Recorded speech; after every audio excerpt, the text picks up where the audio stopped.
Hello everyone, welcome back to Edible Abundance Homestead. I'm Ginger and today is August 3rd.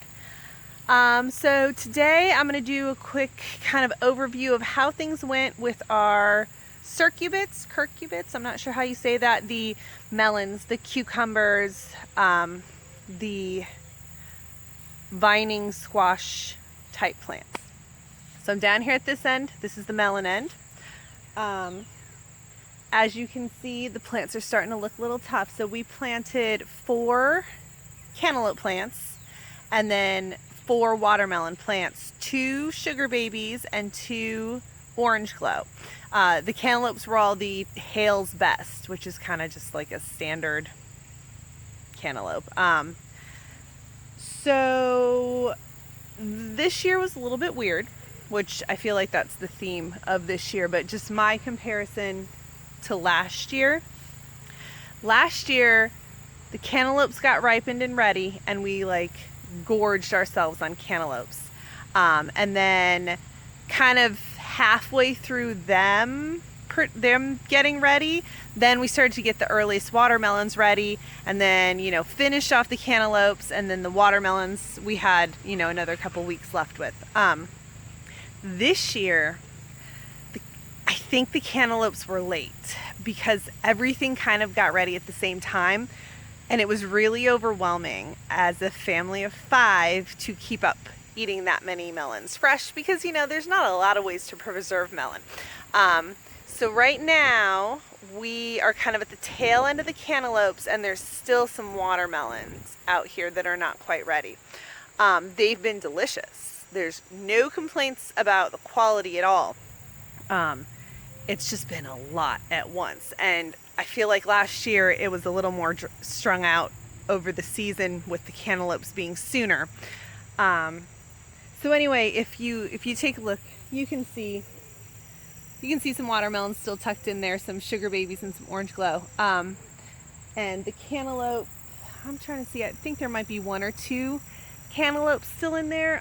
You can see the vines are starting to not look very good. What usually happens down here is we don't get squash bug problems right away. They usually start down at the other end of the garden with the summer squash and sometimes the cucumbers, but then by the end of the season, they've found their way down here. And by the end of the season, I've mostly given up trying to keep ahead of them. So that's what happens. We've had good production. I mean, we've probably had, I'm gonna have a hard time guessing, probably close to 20 cantaloupes, I want to say. We've had the sugar baby watermelons, which I thought would be ready before the orange glow because they're a smaller melon, actually have been a little bit slower to ripen. We've had maybe 3 orange glows and 2 sugar babies. We picked the largest orange glow out here. It was 37.5 pounds. That is a lot of watermelon. And it was the tiniest bit overripe, but it was sweet and it was delicious. So that's kind of what's happened down here. I also had my cantaloupes down on the trellis. They just didn't do as well. I think I've gotten 3 melons off there, and then there's maybe 2 left down there off of 2 plants. They're still growing up the trellis and they're still producing flowers, so maybe I'll get more. It'd be great to get, kind of a lag in that harvest. So we'll see what happens. So I'm gonna move down there, but first I want to show you, I have clips of cutting into the 37.5 pound watermelon and giving it a taste. So I'm gonna put those in here and then go down to the other end. Oh, cutting up the 40 pound, almost 40 pound watermelon. Mommy, I'm not as heavy as me watermelon. Except this. Oh, I'll be right there. Let's see. How is it? How is it? Oh, it's good. Oh, look at that. That's great. That looks pretty good. Dark orange. Perfect. I make it. All right, let's cut it up and eat it.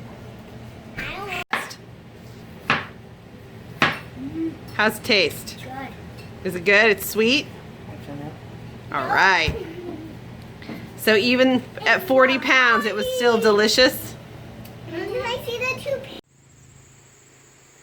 Okay, so I'm down here by my arches. Here I have the other cantaloupe plants. They're getting some disease. I don't know, this is probably, I think this might be powdery mildew. The flowers ahead, now that I'm looking closer, it looks like they're kind of dying off. I don't know. I'm not going to expect any more production out of them. Cucumbers here. I've had a tough year for cucumbers. So as you can see, these leaves are horrifically diseased. And I'm ready to tear them out. A couple days ago, I was like, maybe I should just pull the trigger. I've got a second round started inside that I'm hoping to plant out somewhere here to maybe get another round of cucumbers, because I've hardly even canned any pickles for us. Last year we were so flooded with cucumbers, and this year we've just done so terribly. I think I haven't watered them enough. I think last year we were better about watering, and this year I've watered a lot less, and I think that's actually been really good for my tomatoes and bad for my cucumbers. So about the time I was ready to pull them out, I was out here, and they're all of a sudden covered in baby cucumbers again. There's a bunch up there at the top, so I'm just gonna leave them for now and see what happens. The ones that I've started inside are nowhere near ready to come out, so it's not like I need this space right now. So we're just going to see what happens. Like I said, these plants are in pretty terrible shape.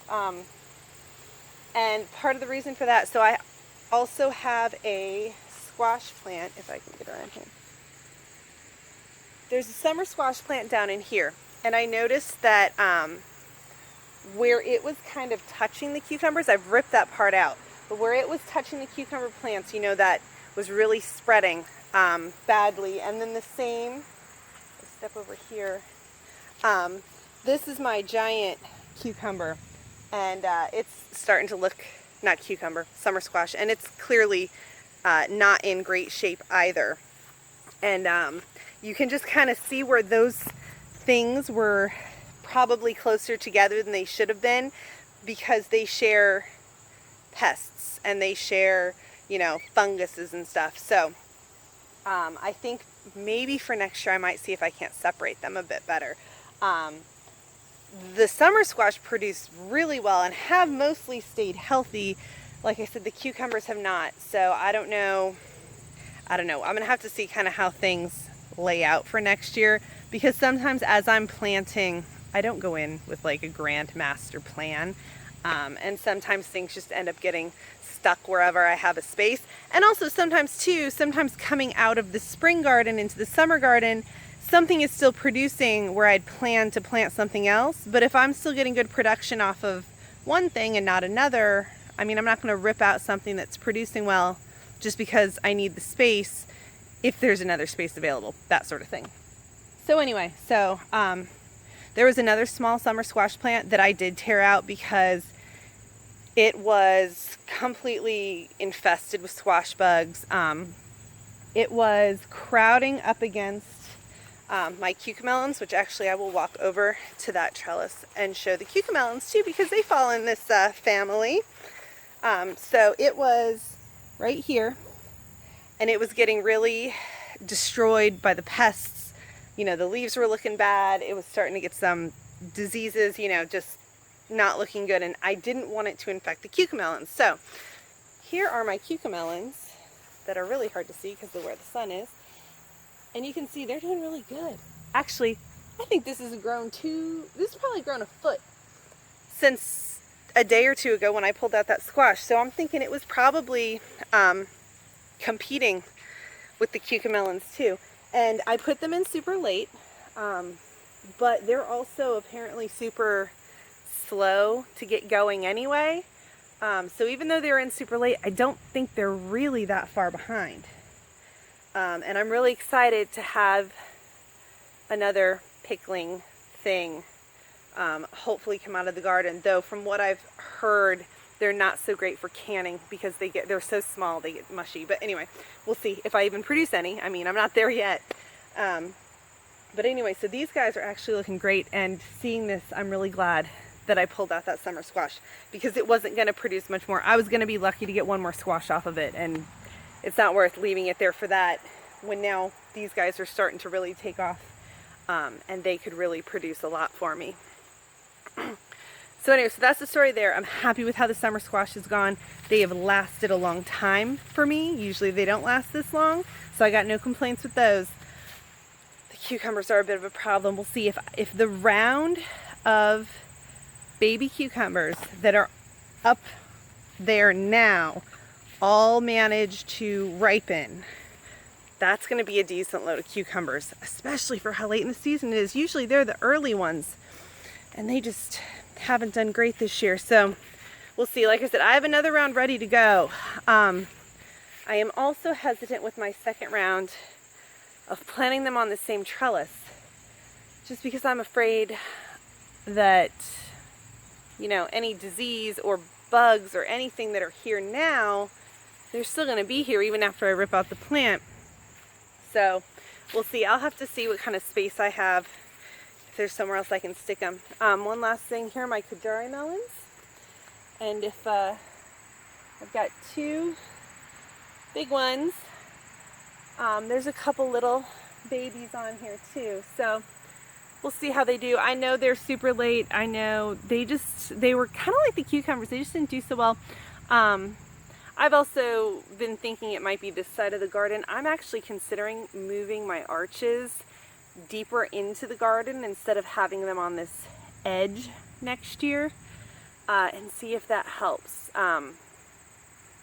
And I don't know, we'll see. That's the way I'm leaning. We'll see what I end up doing when, you know, push comes to shove. I also didn't love having things planted under the arches because it made it really hard to walk through there. But at the same time, I really hate to waste all that space. So I'm going to have to think about that. I'm going to have to think about if there's a better things to plant under there that would be less in my way when I'm walking through. Especially things like this big squash plant, because it's a pain to walk past. Because if you rub against it, it's itchy. So, you know, things like that I need to think about that I'd never grown this way before. So I just never really thought about it all that much. I was just like, hey, yay, look, more space. So one last bonus plant down here. So this was planted by the chickens, basically, I assume. They must have kicked the seed out of the run and it grew. Yay! So when this first started growing, I thought it was a summer squash because it was pretty compact. Like, it didn't vine out. I mean, and I knew it was probably some sort of a weird hybrid because who knows what that seed was and what it had been crossed with. But as it has grown, it has slowly started taking over the yard. And as it has started to produce fruit, get over here, I would say that's a pumpkin. So apparently our chickens planted us a pumpkin plant, and it's now growing into the middle of the yard, which it was not such a big deal, thinking it was a summer squash. You know, it took up a little bit of space. It was a pain to mow around. The grass is growing up in it. And then it started really spreading. So I don't know what kind of pumpkin it is. I'm guessing it is from our jack-o'-lanterns last year, and it is more of like a face pumpkin, a carving pumpkin, than a pie pumpkin, which is too bad because if it was a pie pumpkin, that'd be awesome to have some extra pumpkin to can. But it's fun and my kids will enjoy it. There's that one big one and a couple small ones. We'll see how everybody does. The biggest problem is going to be, this pumpkin's already starting to turn orange. It's going to probably be ready by, you know, the beginning of September. Some of these smaller ones might not be ready till closer till October. So we'll see how it works out. I have 3 kids and they're all going to want a pumpkin. So we might have to sneak some pumpkins and slip them under the vines and tell them we grew those too. But anyway, this plant's actually doing really, really well, being away from everything else in the garden. You know, it probably has less pest pressure because it's just not near anything else to attract the pests. It's got, you know, it's trying to grow through that fence there, which obviously it's not able to do. I'm kind of surprised it hasn't grown up the fence much, but whatever. The plant is like probably one of the healthiest squash plants left at this point, for sure. So I'm going to leave it at that with my bonus plant planted by the chickens.